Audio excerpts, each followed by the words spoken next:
Thank you so much for your time. Thank you so much for showing up. Uh,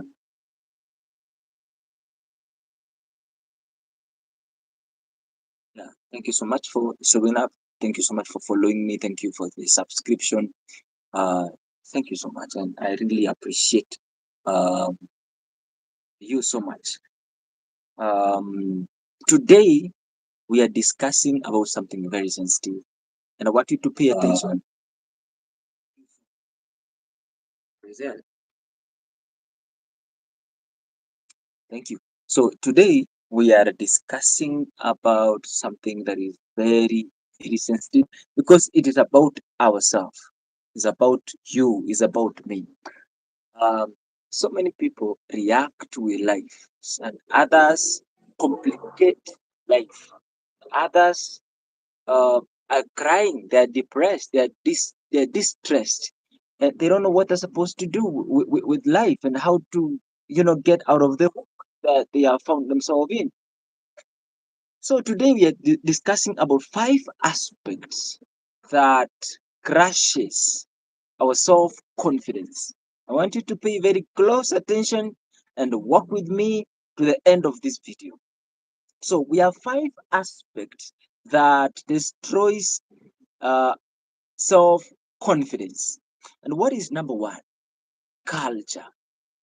Number two, religious beliefs.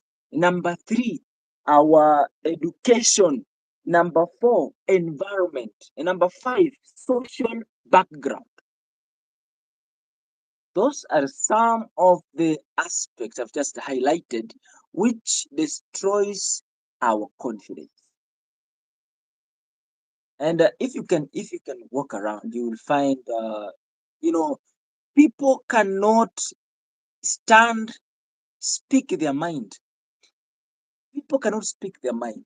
People cannot share what they truly feel. So they rather fake. They rather speak what pleases people, not what they really feel. No, they speak what pleases the people or what suits the people, and that crushes them really serious when they are alone. That's when they realize, why did I just share what I was exactly feeling? So they are left with regrets. So before we continue talking, I want us to the number one thing, the number one aspect that crashes our our our confidence. Number one, culture, culture, cultural beliefs, cultural practices, our customs, where we come from. There is a culture. For example, in Kenya, we have about 50, is it 54? Is it 44 tribes? Yeah. I don't know, 44 tribes. We have Kikuyus, Mbere people, we have the Kisis, the Luos, the Kalenjins, the Turukanas, the Mijikenda, the Luyas, the Kurias, and the rest. All these tribes, they have a culture. And that's why they're Luos, Luo culture. You see, Kisi culture, Kikuyu culture, we have Kalenjin culture. They have a culture. And this culture dictates how they do things, how they speak, the accent. When somebody speaks, this is American, this is a Kikuyu, this is a Kisi, this is a Luo, this is a Mijikenda, this is a Samburu, this is somebody from this area. You understand? That is a culture. Culture defines even from how you speak.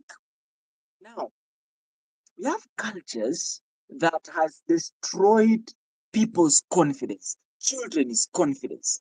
Understand? On mfano, if we have this what you call FGM, FGM, and it has been said all along. Oh, uh, ladies should not be circumcised. Ladies should not be circumcised. But do you know we have a culture in Kenya that if a girl is not circumcised, they are laughed at by the mates in schools. Where do you come from? I come from, for example, I come from the Kalenjin land. Oh, Kalenjin girls are not circumcised or are circumcised. Oh, so you are disfigured.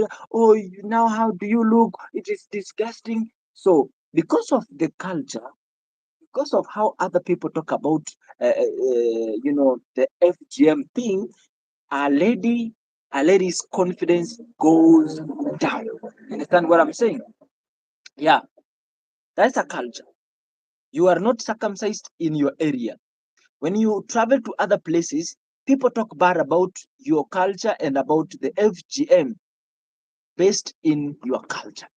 If you're circumcised, some people will laugh at you. If you are not circumcised, others will also talk about you in a very negative way that truly destroys you. In other cultures, we have uh, don't talk when elders are speaking. Even if you feel pressed, do not speak when elders are speaking. That's a culture. And up to date, some areas in Kenya and even in Africa and even in the world, they are practicing the same stuff. Do not speak when your father is speaking. It's a culture. There's a culture. When elders are speaking, when elders are gathered somewhere, ladies should not go there. It is a culture. You understand? There's a culture that says women are the ones who are supposed to cook, not men. And that is it. Ladies are supposed to be washing dishes and men are supposed to be in the field. That's it. That's the culture. So we have those cultures that truly boost our our confidence, our self-image. And we have those cultural practices that honestly discourages, destroys our confidence. We have those ones that boosts our confidence. For example, a culture that tells you, oh, you are a man and you're supposed to protect your family. You're supposed to provide. You're supposed to do this. You're supposed to do that. That culture really grows a confident man that will help the society tomorrow. For example, if the reason why we respect America is because of their culture. It's not because they are rich. It's because of their rich culture, whereby a boy or a girl is raised in a very responsible manner, coached all the way from the infancy and told what they're supposed to do, how they're supposed to relate with others, and yeah, they're told you are good, you look amazing, you have confidence. I like the way you speak. I like your presentation. It was nice. You see, such kind of encouragement will boost a child's confidence while they are very young. So as they grow knowing that I am not competing with anybody and nobody is competing with me. And I'm supposed to grow. I'm supposed to achieve this. I'm supposed to achieve that.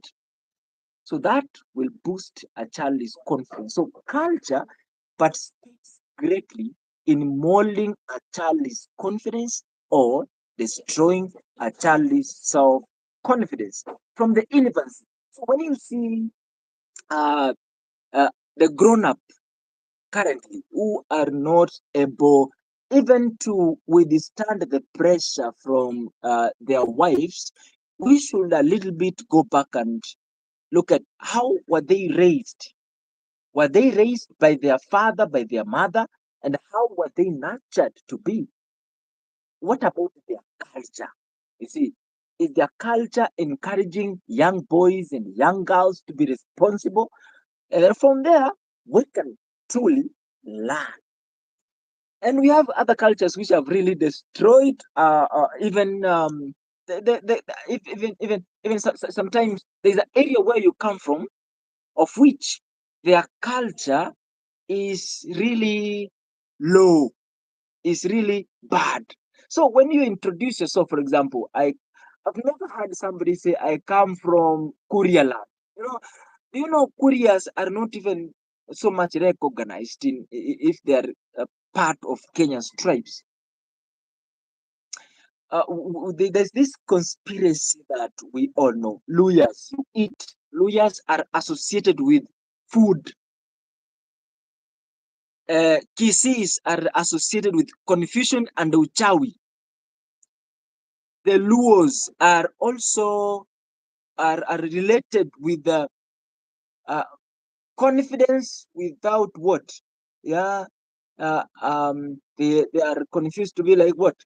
Uh, they have confidence. That's number one. And number two, Luos are also related with there's they like showing off. But when you go to their background, they have nothing. You understand? That is how this thing is being. What about Kikuyus? Kikuyus are related with what? Thieves, theft. Au ni waizi. That's what they say. Kikuyus are related with theft.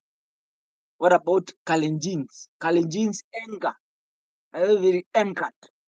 You see, and so forth and so forth. Sampurus, Masais, and what they all that. And that conspiracy. When you go somewhere, in maybe in an office, and you introduce yourself, my name is Kamau. Kamau, okay. Kamau, we'll give you a job in our company. Then we have to be very sensitive on which areas we are going to assign you, because we do not really we are not assertive with the people coming from the central part of Kenya. That's Kikuyu. What about the Luos? Luos, if you employ them, they are kind of uh, uh, overconfident, and they will start behaving like the company is theirs. So you have to be very cautious about where you position them in your company, and so forth and so forth. QCs can really make good when the uh, you oversee them and give them direction. See, that is some conspiracies that are associated with our cultures. And when you check, when you go slowly and really do your investigation, you'll realize what they call conspiracy. It turns out to be true. Maybe 75 to 85% true. When you investigate, you find that what they say about the Kurias, the Luos, the Kisis, the Mejikendas, it is actually true. So that is culture. Culture can make you or destroy you depending on uh, how it is being inserted in you or how it is practiced on you. If when we say higher culture, we say the cultures which have understood where the world is moving, and they are coaching the children on how to face the world with confidence and with rhythm, so that they cannot find themselves in distress. Now that is number one. Number two, we have what we call religious beliefs or religious practices. So, what can I say about religious uh, beliefs? You see, I'll not take much time talking about religious uh, doctrines, religious beliefs, because it is evident that we all see church from infancy has participated greatly in instilling fear to the people. Church all along is telling you, fear the Lord. So if you do this, you'll not get to ufalme wa mbinguni. If you do that, this will happen. If you do this, this will happen. If you do that, this will happen. And that has greatly destroyed the people's self recognition. People are living by fear because they think if they do this, the spirit will vacate their life. What we call truth in church, it is a setup that is designed to destroy your confidence. It is a trap to keep you down, and other people dominate, and other people rule you, and other people use you for their continued benefit. You understand what I'm saying? The Bible has been a tool which has been greatly used to instill fear. Church, I will explain nothing further than what you call fear. Church is associated with fear. Fear. You are cursed. You have generational curses. You have this. The spirit has left you. You are not your faith is weak. You are what? They will always do all they can to make sure that they're keeping you in fear, so that you will not open your eyes to see what God actually wants you to do. I don't know if you understand what I'm saying. People are denied the access to read the Bible themselves. People are kept busy to go to church and give sacrifice. But trust me, they are not ready to tell the people how to give a sacrifice to God by themselves. What they say is, let us build the church and God will see mercy on you, just like what happened to Dorcas in the Bible. Understand what I'm saying? So the church, the mosque, these two religious denomination, they are greatly used to instill fear in the people, so that those who are at the top will always keep on dominating.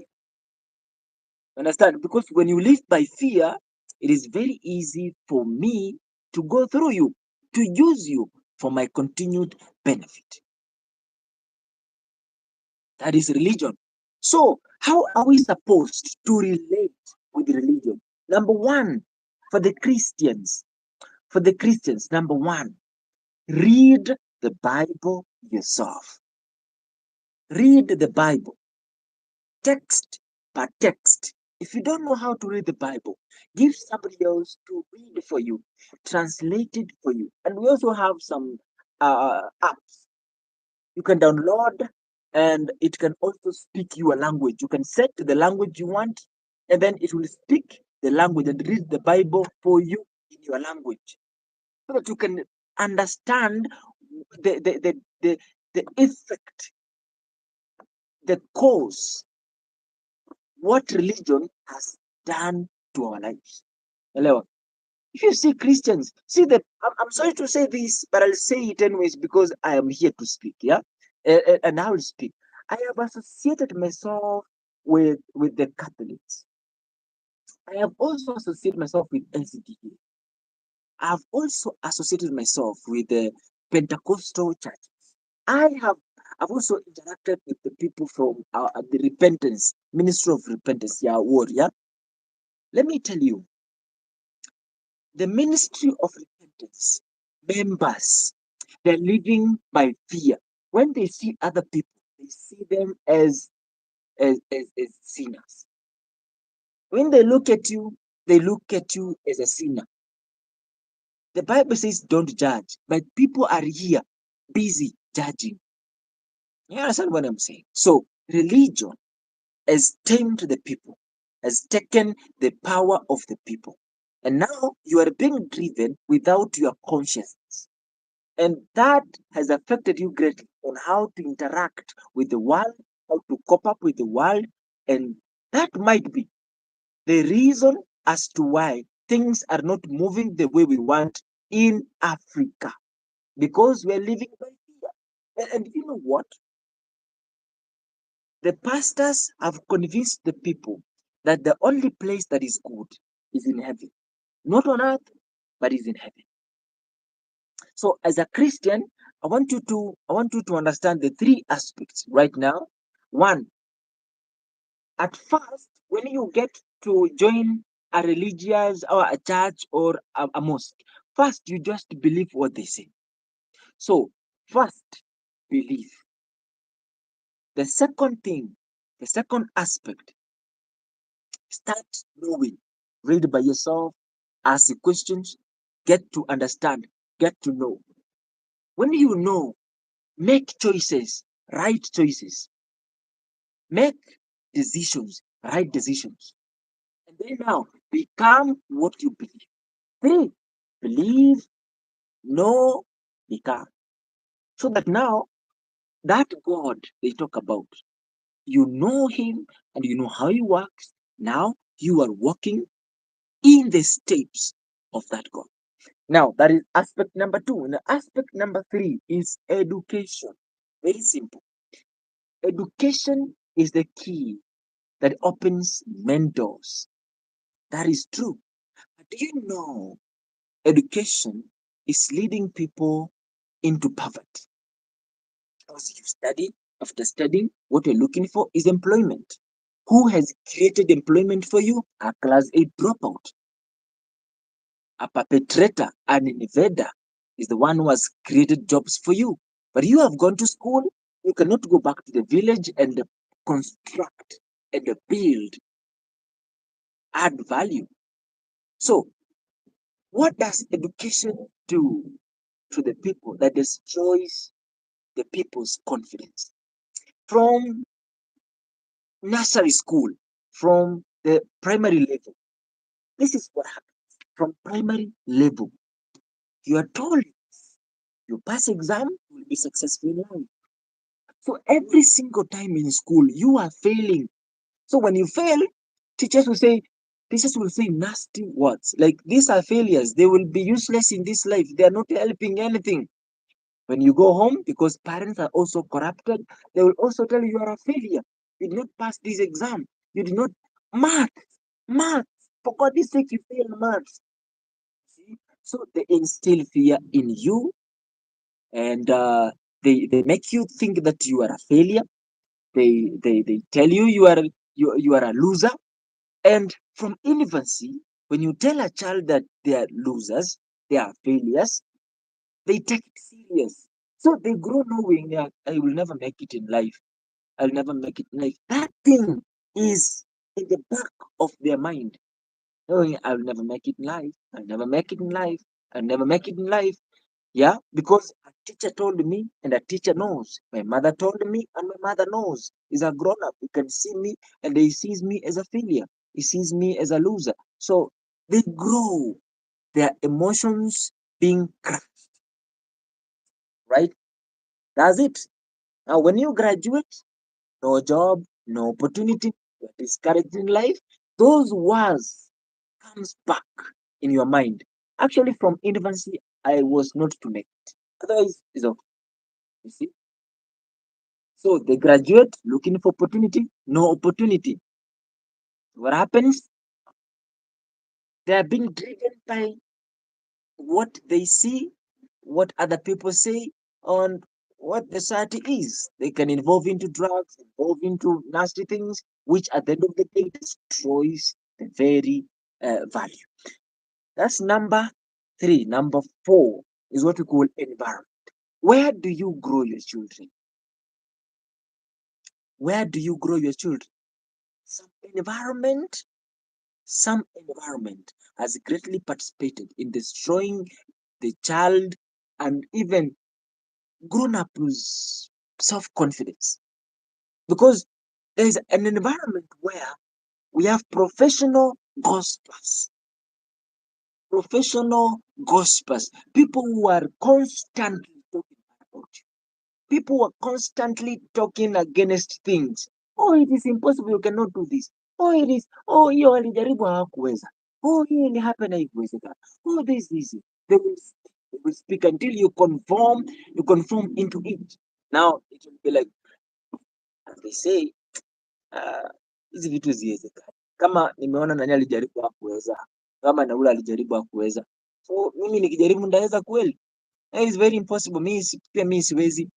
So kuna environment, ukigrow watoto wako pale, it will greatly destroy your child's self confidence. Number 5, Social background.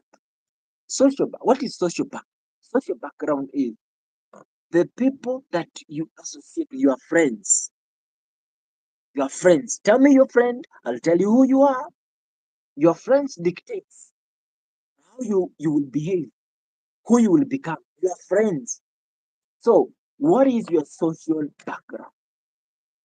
So we have some friends who are busy taking you or telling you, oh, let us party. Let's hivyo ndo kuku siku hizi. Au kunafaa kuwa hivi siku hizi. Tena tuende tujinais, tujipambe kwani iko nini?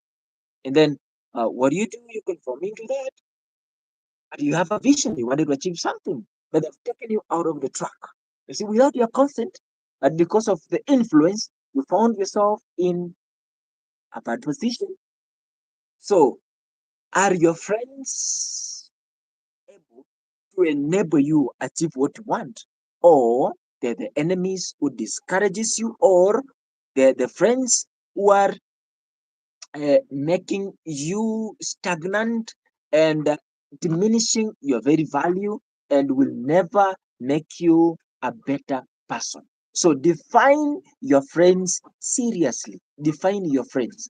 Define who you associate yourself with, because it is really serious that they will determine how you speak, how you feel, how you act, what you'll accomplish in life. Those very friends that you associate yourself with will determine your life. That's why they say, tell me your friend, I'll tell you who you are. Now, ladies and gentlemen, the reason as to why people are emotionally driven. Nowadays, people are short tempered. You cannot, talk to somebody in 2, 3 minutes before a war erupts. Reason being, we are so emotional. We are so emotional. The reason as to why we are emotional is because of the five aspects I've just mentioned.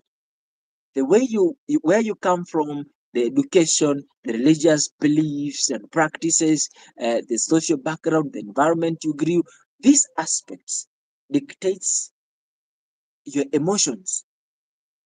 Your confidence was destroyed. So who do you become?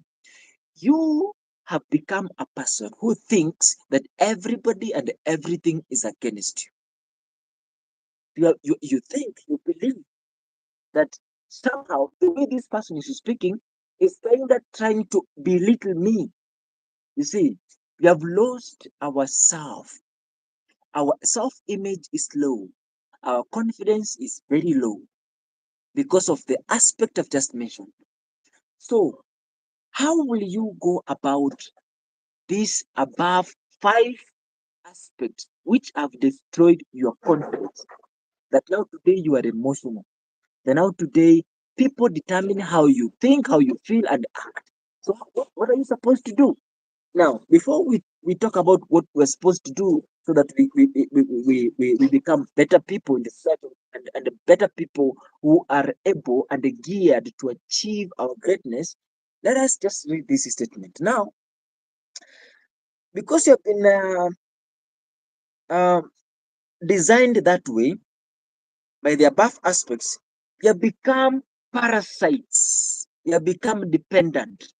So we are waiting some other people to to tell us what to do, to tell us when to do, to tell us how to do.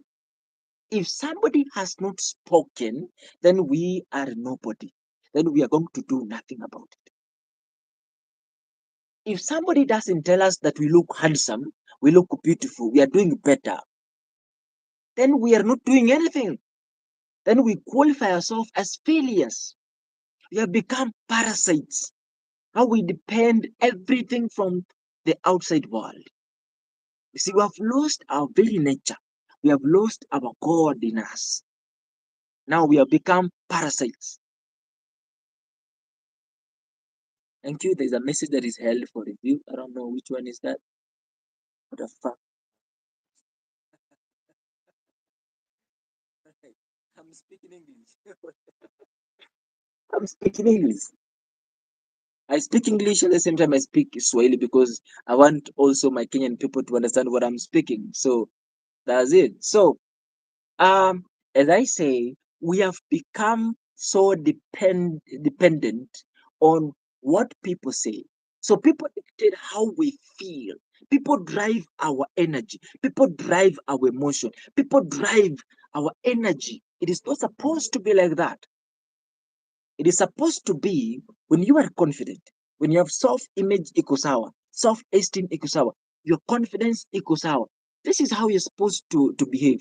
When somebody speaks, you listen, and now you determine what to do with their information. At times you can let the information slide.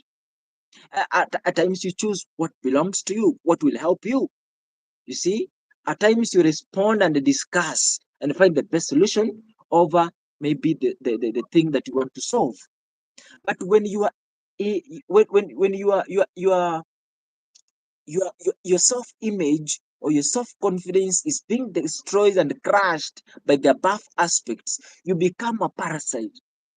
Whatever people say, you conform into them. And people say, oh, nowadays there's no marriage. You agree with it.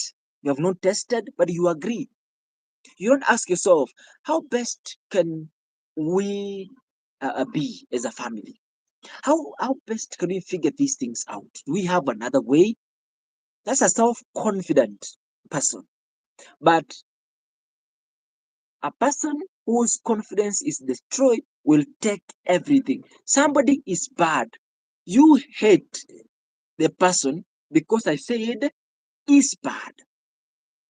You understand? You are destroyed by these very aspects. So people drive your emotions, people drive your energy, people drive your feelings, people drive your actions, and if they cease to exist, then you become nothing. So, ladies and gentlemen, do you think that Africa is going to be built by the presidents? No. Do you think that Africa is going to be built by political leaders and the kingpins? No, it is not going to be built by any other person apart from you. How do you say that a country is moving forward? Is when its people they are moving forward. How do you move forward? How fast, how flexible your mind is. How